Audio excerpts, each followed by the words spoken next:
Filipenses capítulo 3, a partir do versículo 1. Diz assim o título: exortação a guardar-vos dos obreiros maus e a cultivar todos os frutos do Espírito. Vamos compreender este título, que talvez em algumas versões esteja escrito diferente, mas o sentido jamais muda. A exortação que Paulo traz aos Filipenses, ainda ontem nós falávamos a respeito disso com uma pessoa, que se hoje Paulo estivesse em vida entre nós, ou dentre nós, ele seria um dos principais digital influencers dos nossos dias, porque mais de 80% dos livros ou das cartas que Paulo descreve sempre foram remotamente. Ele tornou-se um apóstolo no momento em que o evangelho ele estava extremamente distorcido, parecia o século 21. E ele não tinha a capacidade, como nós não temos, de onipresença.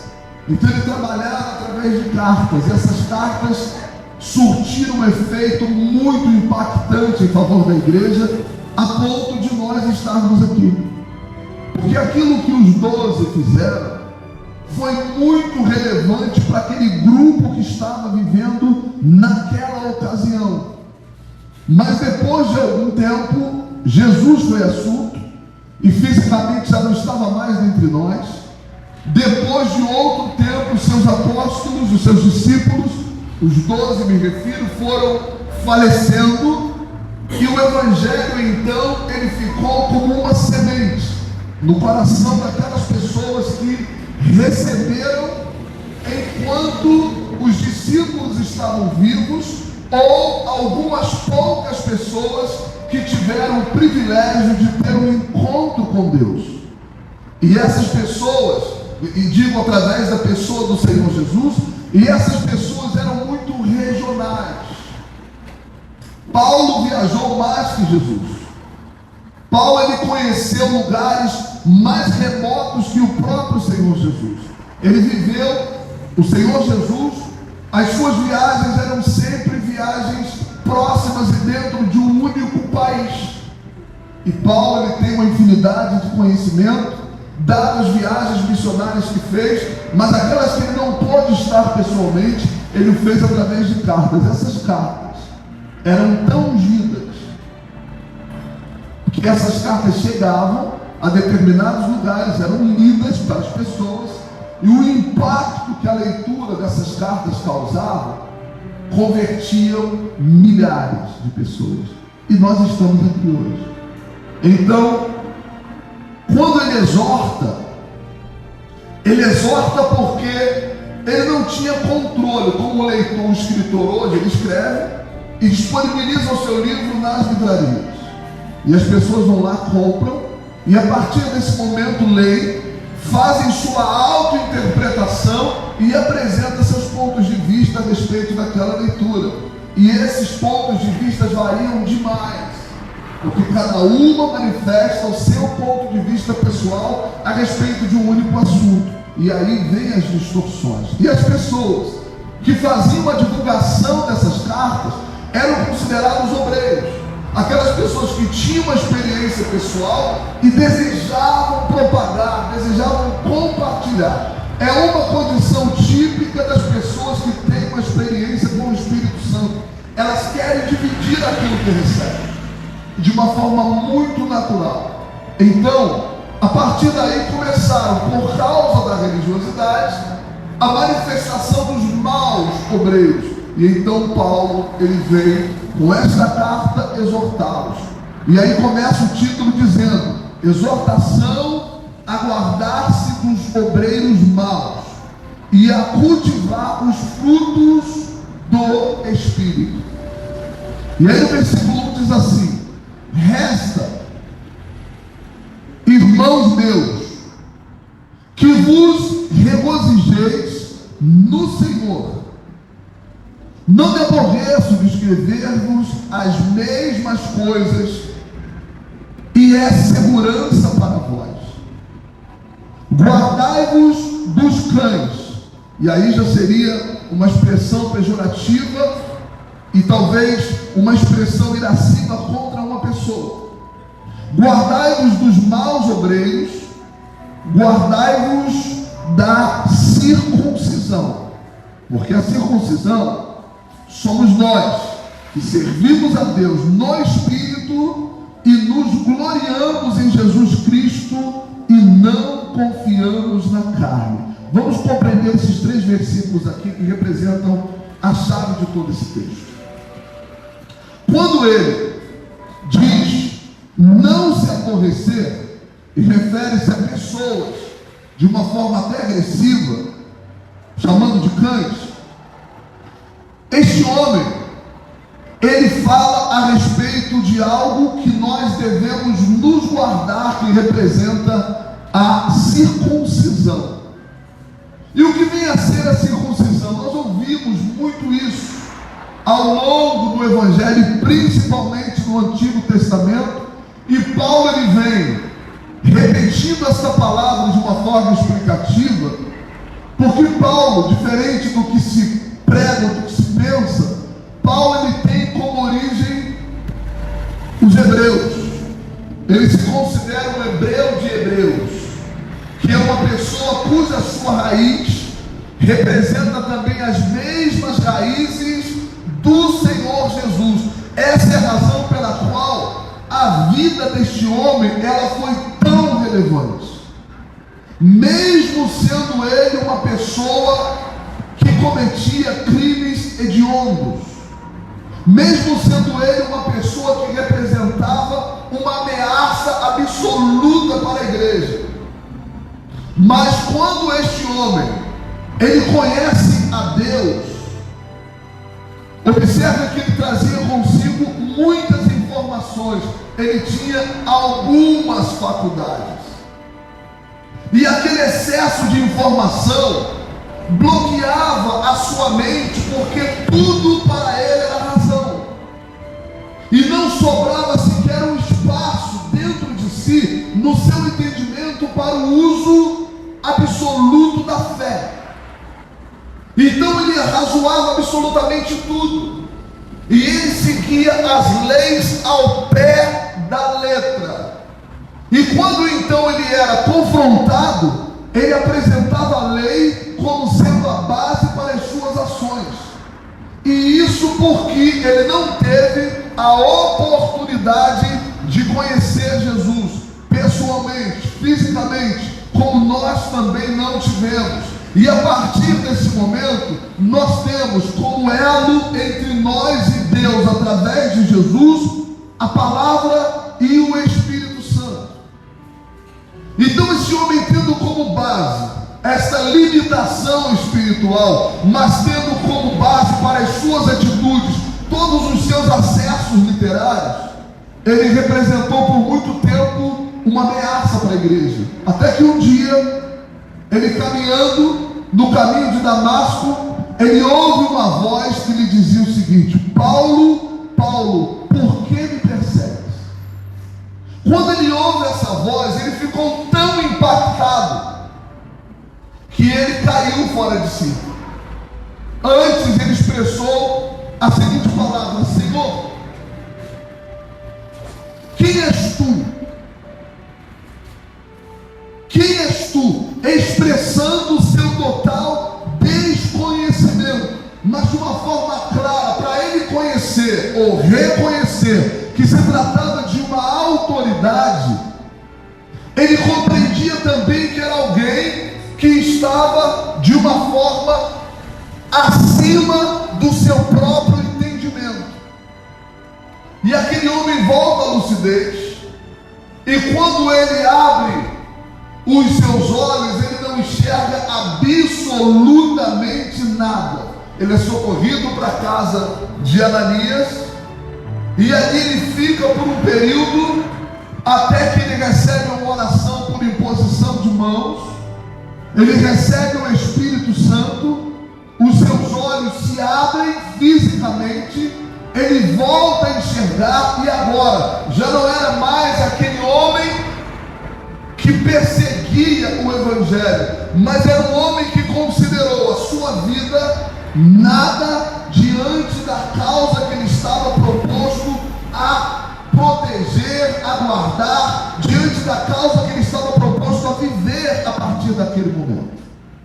Ele simplesmente desconsiderou qualquer valor humano e passou a abraçar o valor espiritual que há em cada um de nós. Porque quando nós compreendemos que o nosso maior valor está no Espírito, nós saímos do campo da limitação e passamos a viver num campo ilimitado. Nós saímos do campo do finito e passamos a viver num campo infinito.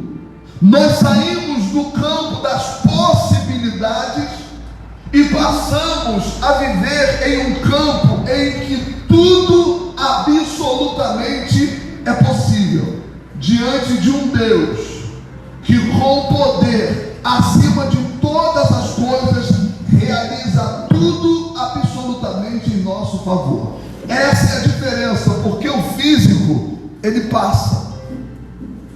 O físico, ele passa. E detalhe, Deus, ele é tão honesto, ele é tão sincero, que ele não engana absolutamente a ninguém. E as suas palavras são muito claras.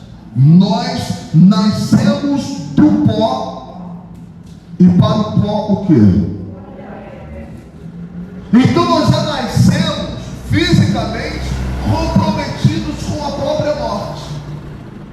Logo, esse pavor da morte que assola a humanidade, ele não deveria existir.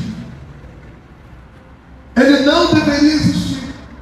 Simplesmente porque nós já nascemos com um selo de validade, válido até um determinado momento que desconhecemos. Mas essa é a realidade de todos nós, sem nenhuma exceção. Então, quando nós compreendemos a importância de viver no Espírito, nós compreendemos também que no Espírito nós somos eternos. No Espírito nós não passamos. No Espírito nós não somos finitos, não somos limitados. Então, quando eu passo a viver no Espírito, é aquele exemplo que sempre lhe dou e sempre lhe darei nas oportunidades que tiver. Isso aqui é uma das minhas mudas de roupa, e isto aqui é uma outra muda de roupa que tenho como essa. Um dia, essa camisa, pelo excesso de uso, ela vai acabar. Essa calça, pelo excesso de uso, vai acabar. Esse corpo, pelo excesso de uso, vai acabar. Mas eu não sou a pessoa que eu vejo no espelho. Eu sou o Espírito que habita dentro desta muda de roupa. Então, quando eu compreendo isso, quando eu vivo isso, eu compreendo a minha eternidade. E isto não é um privilégio dos cristãos. A eternidade é um privilégio do ser humano.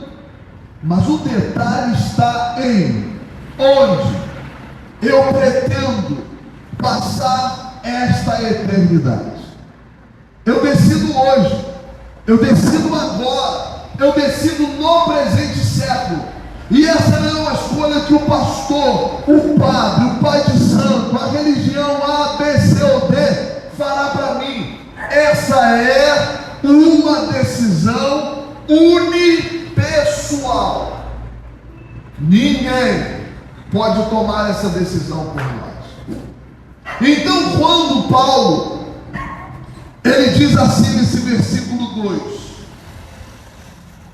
guardai-vos dos cães, guardai-vos dos maus obreiros, e guardai-vos da circuncisão. E no 3 ele diz: Porque a circuncisão somos nós que servimos a Deus onde? No Espírito ou em Espírito, e nos gloriamos em Jesus Cristo e não confiamos na carne. Então, não confiar na carne não significa não confiar em outras pessoas. Compreendam isso. Não confiar na carne não significa não confiar em outras pessoas. Não confiar na carne significa não confiar na força do nosso próprio braço. Porque é importante compreendermos que quando estamos diante de um desafio, quando estamos diante de uma adversidade, qual é a nossa tendência como seres humanos que somos? Buscar no arquivo das nossas experiências uma saída. Mas é de suma importância compreendermos que cada adversidade, cada experiência de vida, nós teremos da parte de Deus uma revelação. E a revelação representará uma experiência jamais vivida por nós. Por esta razão, o Evangelho representa o anúncio de quê? Boas novas, ou seja, é uma novidade que se revela para nós a cada amanhecer. Eu posso ler esse mesmo texto 10 vezes, ele vai me falar 10 coisas diferentes, por causa da capacidade que há na palavra de Deus de renovação. Vamos falar de um outro fator importante neste texto, que é a circuncisão. Biologicamente falando, clinicamente falando, a circuncisão é uma cirurgia de fimose. Clinicamente falando, de forma grosseira e direta. Mas biblicamente falando, representava uma prática religiosa de todos os judeus. Então o homem do sexo masculino, porque quando a Bíblia se refere a homem, ela se refere ao ser humano. O homem do sexo masculino, que na ocasião não era circuncidado, ele era considerado um herege e alguém que não tinha parte na herança da parte de Deus através de Abraão. E como nós, como herdeiros da promessa, o somos através de Abraão, então o rito de circuncisão no passado era o que causava um privilégio em um grupo de judeus religiosos. E as pessoas que não eram circuncidadas, elas eram menosprezadas religiosamente. Então isso representava a circuncisão. E um outro detalhe que eu gostaria de abrir um parêntese para deixar como informação, é que a possibilidade de Jesus ter nascido no dia 25 de dezembro é muito grande. Outra situação que a religião combate, que é comercial. Claro, hoje é extremamente comercial o período natalino, mas biblicamente falando, a possibilidade dele ter nascido nessa data é muito grande, por um simples detalhe. Normalmente, os meninos, após a circuncisão, eles eram levados até o templo para que eles pudessem então serem apresentados. Por isso, criança não faz sentido ser batizada, considerando que as mesmas não têm pecado. Mas a apresentação a Deus significa entregar a Deus os rumos da vida daquela criança a partir da primeira semana de sua vida, considerando que os primeiros planos e projetos de Deus, eles foram semanais. A criação, uma ação semanal. Então os primeiros 7 dias representavam isso. E isso aconteceu com Jesus no dia 1º de janeiro. Isto aconteceu no dia 1º de janeiro. Então, se ele era levado, ou foi levado à igreja no dia 1º de janeiro para ser apresentado, após 8 dias do seu nascimento, que dia ele nasceu? 25 de dezembro. Então esta é uma informação relevante. E como religiosos que repetem o que os outros dizem, é importante não combatermos o desconhecido, mas é importante conhecer para que falemos com propriedade. Amém? Então Jesus, ele por sua vez representou o símbolo do conhecimento de Deus através da circuncisão. Agora, a circuncisão já não é mais um ponto do corpo a ser marcado através de uma cirurgia, mas agora a circuncisão, ela representa uma ação de uma marca em um corpo que se deu desde o alto da cabeça, através da coroa de espinho, até a planta dos pés, através do cravo que foi atravessado no peito do seu pé. E as chicotadas que o seu corpo sofreu, desde do tronco até as suas pernas, passou a haver uma marca do alto da cabeça à planta dos pés. O Senhor Jesus, ele passou a ser a circuncisão em pessoa. E diante de todos aqueles açoites sofridos, ele não manifestou nenhuma reação. A Bíblia descreve a ele como um cordeiro. Cordeiro é um animal que morre sem esboçar reação. E Jesus foi considerado como o Cordeiro de Deus, com o objetivo de tirar o pecado do mundo.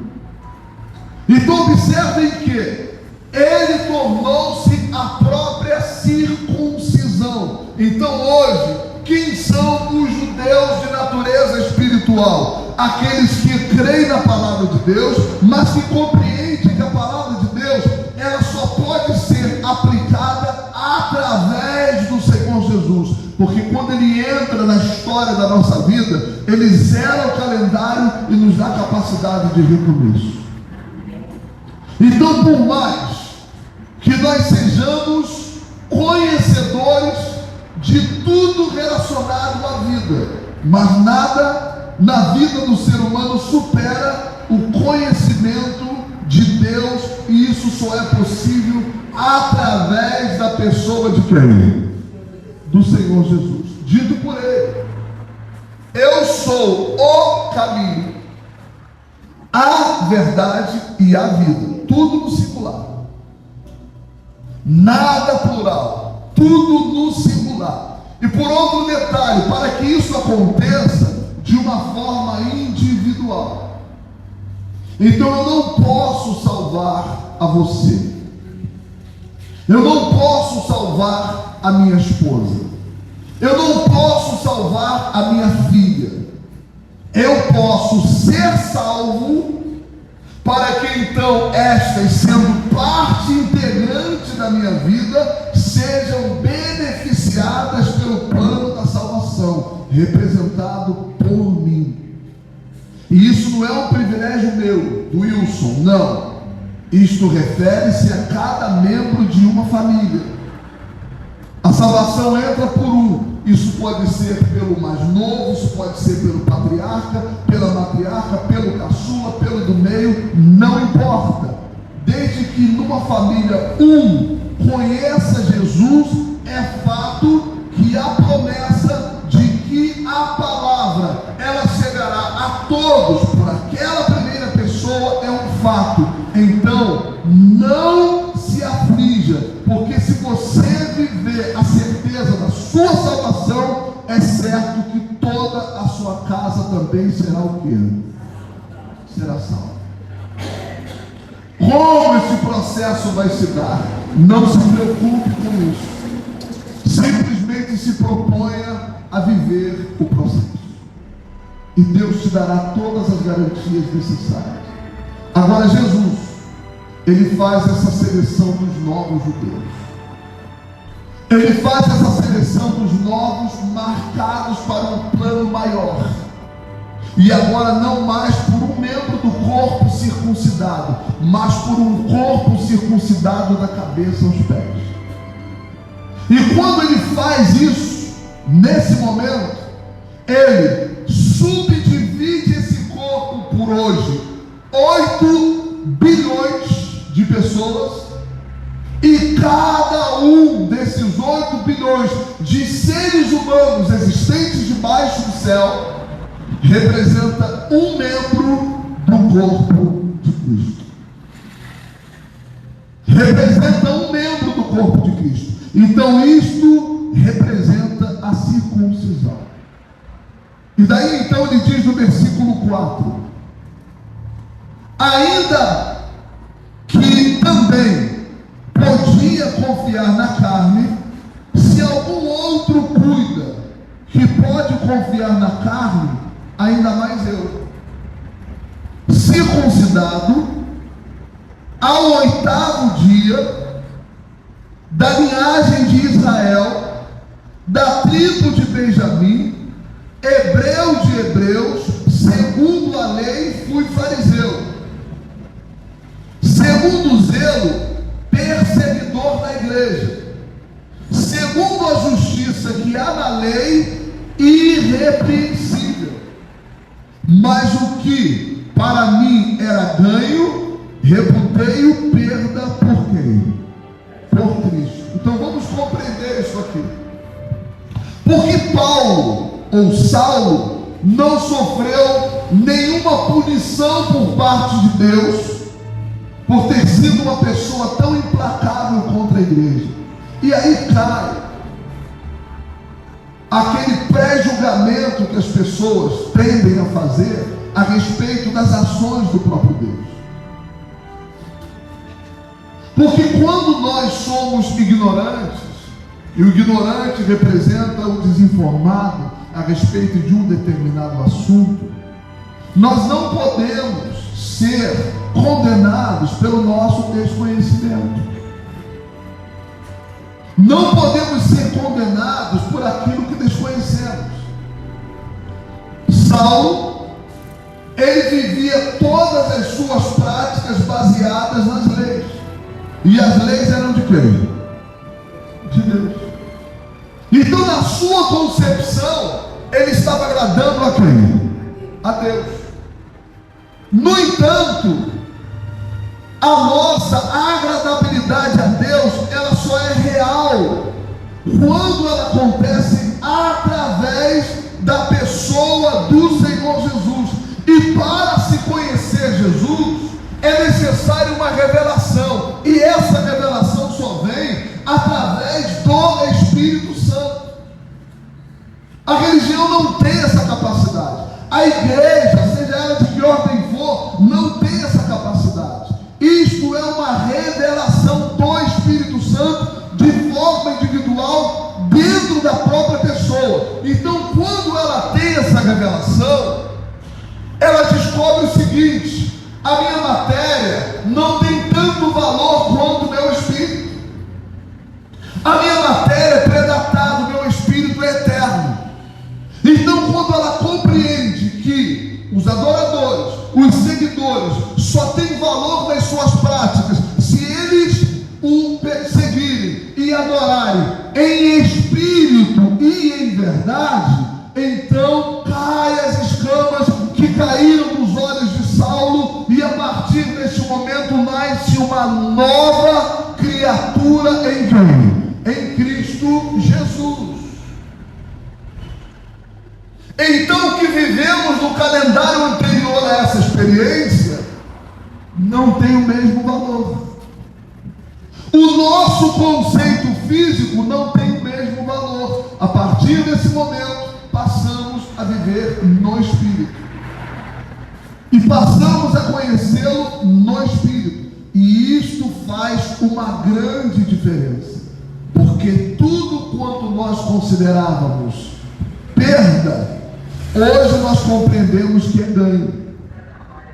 Como eu lia há uma semana atrás, um meme que dizia assim, curiosamente, tudo que a minha mãe dizia que era castigo, agora eu amo.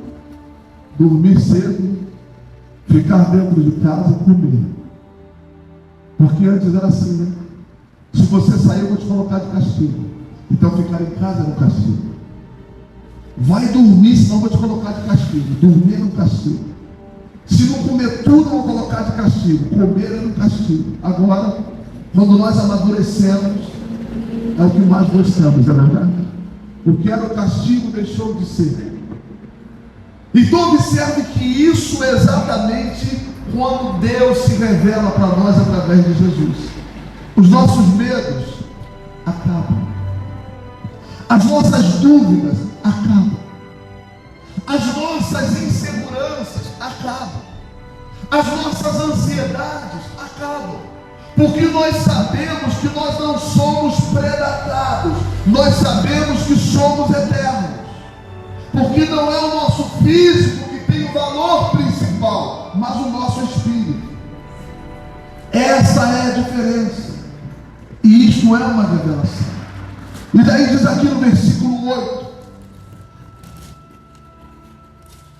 na verdade, tenho também por perda todas as coisas, pela excelência do conhecimento de Cristo Jesus, meu Senhor, pelo qual sofri a perda de todas essas coisas, e as considero como esterco, para que possa ganhar a Cristo, e seja achado nele, não tendo a minha justiça que vem da lei, mas a que vem pela fé em Cristo, a saber, a justiça que vem de Deus. De que forma?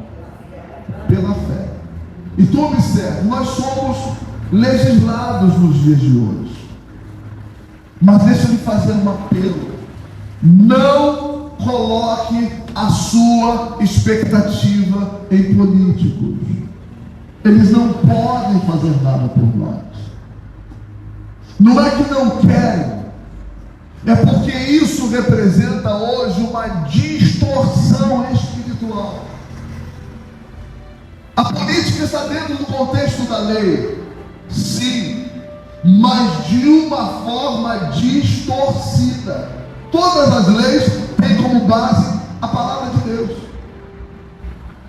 Mas você observa que exatamente desde o princípio existe, espiritualmente falando, no ser humano, de um modo geral, uma tendência a contrariar a lei.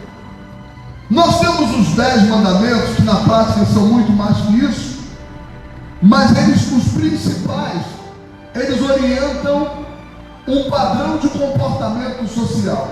Não matarás. E o que você vê hoje? As pessoas matam de forma como se respira. Não roubarás. O que você vê hoje?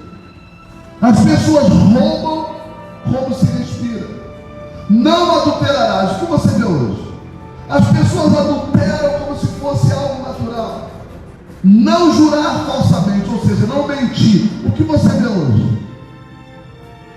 Então você observa que quando o ser humano ele tem a sensação de que está sendo proibido, tolhido de alguma coisa, então ele quer desafiar. E exatamente o que ele mais pratica, isso se tratando de lei. E a política nada mais é que um grupo de pessoas separadas para que elas possam conduzir a prática da lei. Mas são as pessoas que mais arbitrariam a lei. Então isso é um princípio espiritual. Por esta causa, a nossa vida precisa ser apoiada na fé. A nossa justiça, ela vem de Deus.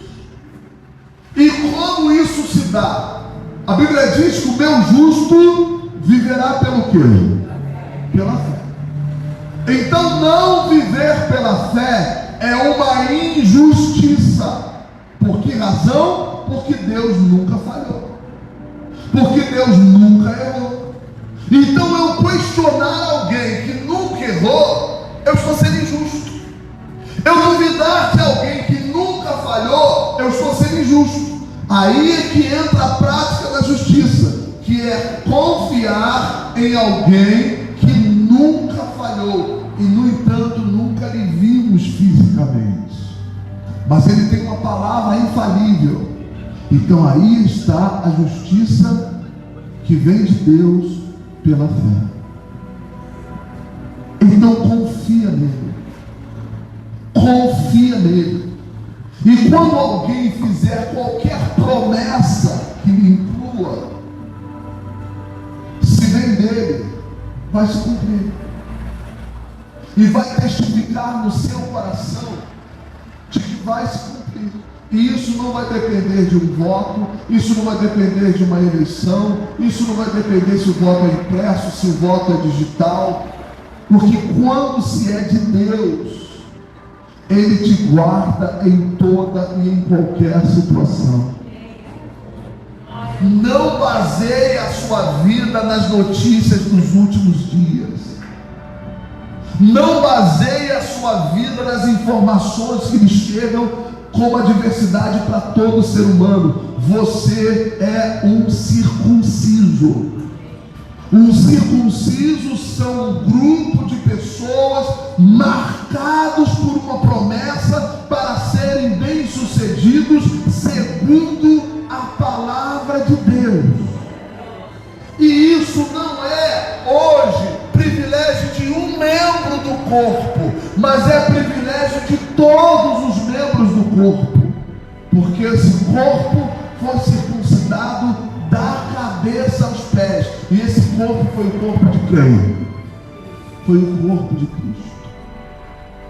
Essa é a nossa base, essa deve ser a nossa filosofia de vida, e é muito simples compreender isso, porque nós, como seres humanos, temos a tendência de admirar pessoas.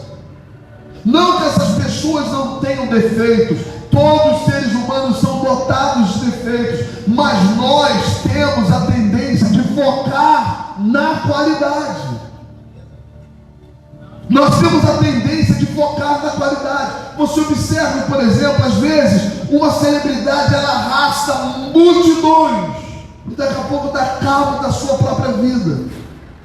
E aqueles fãs ficam desamparados, ficam órfãos de seu ídolo, porque o ídolo deu cabo da própria vida. Então, por que razão ele seguiu aquele fã, aquele ídolo, melhor dizendo, muito tempo? Pelo simples fato dele ter identificado naquele ídolo algo que ele admirava, e ele focou naquela qualidade e negligenciou todos os defeitos.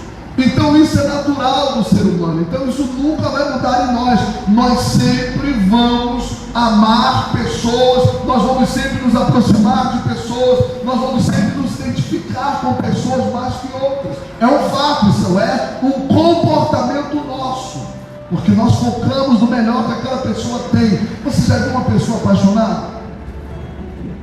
Sua paixão pode ser por um marginal, mas se os pais tentarem inserir na mente daquela jovem, daquele jovem, que aquela pessoa não é a específica para lhe fazer feliz, ela rompe a relação com a família para seguir aquela relação, não é verdade? Paixão. Está em foco a única qualidade que ela enxerga naquela outra pessoa. Isso para dizer que somos assim. Agora imagine, Jesus é só qualidade. Deus é só qualidade. Procura defeito em Deus. Qual é? Procura defeito em Jesus. Qual é? Qual foi o rastro que ele deixou a ponto de poder lhe apontar como alguém condenado pelas suas ações? Não há. Então é muito óbvio, é muito coerente. Se eu consigo encontrar o melhor em um ser humano que não tem só o melhor em si, como não encontrar plenitude em alguém que não tem defeito? Só existe uma possibilidade de eu viver diante desta condição: se eu estiver focando na direção errada, se eu estiver olhando na direção errada. Então, consequentemente, não conseguirei identificar a qualidade única que representa a pessoa do Senhor Jesus. Não é uma pessoa com muitas qualidades, porque se eu pontuá-lo, uma pessoa com muitas qualidades, eu estou de uma forma subliminar, de uma forma inconsciente, dizendo que existe um defeito ali. Mas eu estou dizendo que esta pessoa é a própria qualidade em pessoa, que no mesmo não há defeito algum, que ele é perfeito. Agora, se nessa pessoa eu encontrar algum defeito, o problema está nos meus olhos e não nesta pessoa, porque ele não tem. Ele é a própria perfeição. Esse é Jesus, o centro da igreja, o guia da nossa vida. Então, quando nós compreendemos isso, nós passamos a viver pela fé e não mais pelas vistas. Então, aquilo que eu tenho como experiência, eu compreendo que não me leva de forma absoluta aonde eu quero chegar. Mas agora, uma experiência com Deus através de Jesus pode me levar à eternidade. Então, para eu acreditar que existe um universo paralelo a esse, eterno, e no plano espiritual, tem que ser pela fé. E se essa mesma fé eu aplico para tantas coisas passageiras, por que não canalizar todas as minhas energias naquilo que é eterno? Aí vem a diferença. Isto é uma revelação. E daí diz mais aqui, nesse versículo 10: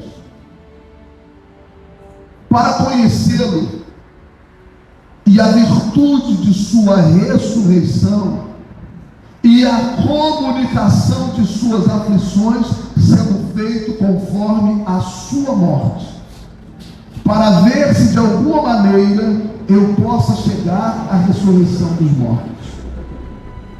Não que já a tenha alcançado ou que seja perfeito, mas prossigo para alcançar aquilo para o que fui também preso por Cristo Jesus. Irmãos, quanto a mim, não julgo que haja alcançado, mas uma coisa faço, e é que, esquecendo-me das coisas que atrás ficam e avançando para as que estão adiante de mim, prossigo para o alvo, pelo prêmio da soberana vocação de Deus em quem? Então observa, a receita está aqui, ó. Esses outros dois versículos aqui, 13 e 14, é uma outra base desse texto. 13, irmãos, quanto a mim, não julgo que tenha alcançado. Ou seja, na minha trajetória, eu estou no caminho, ainda não cheguei lá. É o processo. No entanto, caminhando nesse processo,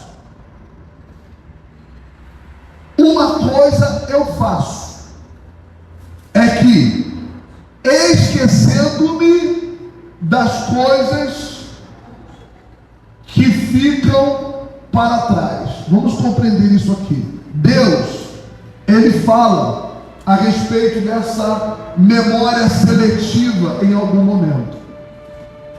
Ele diz assim, ó: do seu passado não me lembrarei mais. É incoerente. A própria consciência se esquecer. Não significa que Deus ele terá uma súbita amnésia, mas significa dizer que Ele não considera o seu passado atuá-lo negativamente. Que ele não tem o objetivo de lhe condenar, mesmo que o nosso passado seja condenável. Mas ele fixa a sua visão no nosso presente e nos sugere: olha para frente, olha para frente, olha para frente. Esquece o que passou. Eu não me lembrarei, disse Deus. Agora Paulo vem nos dando a mesma orientação. Sigamos para o alto, esquecendo das coisas que para trás ficaram. Então, o grande problema da igreja hoje, e que automaticamente assola a humanidade de um modo geral, é excesso de passado. A humanidade está presa no passado. A igreja está presa no passado. As pessoas estão presas no passado. E a prisão no passado, a prisão ao passado, impede as pessoas de enxergar o que está proposto para elas pelo próprio Deus diante dos seus olhos, porque o passado é o que ficou para trás. E se eu me proponho olhar para frente, então é certo que eu terei da parte de Deus sucessivas realizações. Mas o que me impede de me realizar presentemente é porque eu não estou aqui, eu estou lá. Se eu não chegar aqui, eu não vou chegar lá. Porque observe o processo. O seu lado direito da igreja, para mim, passou. O centro da igreja é onde estou. E o seu lado esquerdo da igreja é onde pretendo chegar. Mas se eu me propuser a chegar lá, olhando para lá, eu vou tropeçar e vou cair. E consequentemente eu não vou chegar lá. E como nós tememos o desconhecido, porque pessoas hoje adiam, protelam entregar a vida para Jesus? Porque não lhe conhecem.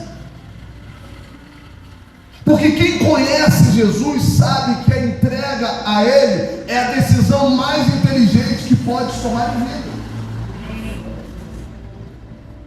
A mais inteligente, porque é a única pessoa que pode me dar segurança em todos os aspectos.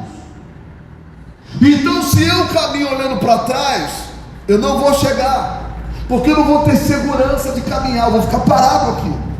Mas mesmo no presente, eu vou estar preso onde? No passado, porque meus olhos estão lá. Então eu quero fazer um apelo para você.